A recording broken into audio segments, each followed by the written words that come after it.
A corrupção é um dos principais males que afetam a democracia brasileira, o funcionamento do Estado brasileiro e o cotidiano do cidadão.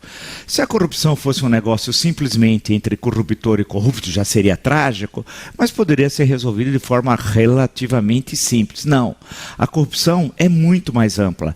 Entre o corruptor e o corrupto, há toda uma indústria que reforça a situação que nós vivemos, a situação de corrupção. De um lado, tem os defensores que recebem honorários fabulosos, 1, 3, 5, 10 milhões, tem gente que recebe 15 milhões, tem escritórios com mais de 200, 300 advogados para passar um pente fino, por exemplo, na Lava Jato, buscando algum erro, alguma vírgula mal colocada para tentar anular o processo. E conseguiram, ao longo da história recente do Brasil, anular condenações severíssimas que, da primeira instância, na segunda instância, quando chegando a Brasília, faz aquele acerto que eu não sei bem qual é, e consegue anular ou no STJ ou no STF. Infelizmente, isso ocorreu de forma sistemática, fazendo com que a impunidade estimulasse ainda mais os atos de corrupção. O Brasil é um país sui generis, é um país que tem 4 instâncias. Você tem a primeira, o juiz, a segunda, o desembargador, a terceira e quarta em Brasília, o STJ e o STF. Não há país no mundo que funcione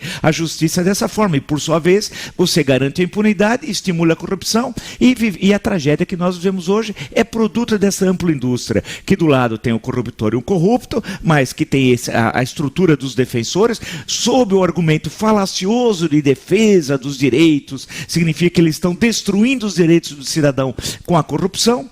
Passa, por outro lado, por uma ampla estrutura que envolve tudo: cientistas políticos, sociólogos, analistas de pesquisa, escritórios que administram crise, jornalistas, até um mercado consumidor de mercadorias de luxo vinculados aos corruptos. Em suma, há toda uma economia da corrupção que fortalece a impunidade e que desmoraliza o Estado democrático de direito. Portanto, a decisão tomada pelo STF por 6-5, mantendo garantindo, evidentemente, pode recorrer, ninguém está proibindo recorrer, mas recorre preso após a condenação em segunda instância. Isso é uma vitória histórica daqueles que defendem o fim da impunidade, a enfrentar a corrupção, quer dizer, atingindo o coração da corrupção, abrindo condições fundamentalmente para a construção de um Estado democrático de direito. Não é possível ter democracia com o nível de corrupção que está no Brasil.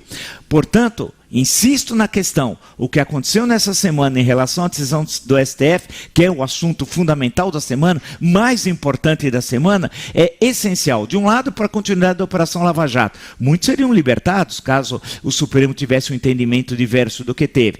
Por outro lado, isso criaria inúmeros obstáculos às diversas ações de luta e de combate à corrupção. Portanto, a decisão do STF fortalece a democracia brasileira, fortalece as bases do Estado Democrático de Direito, e só é contrário a essa decisão quem é partícipe, ingenuamente ou não, da indústria da corrupção. Essa que é a grande questão. O resto é conversa fiada.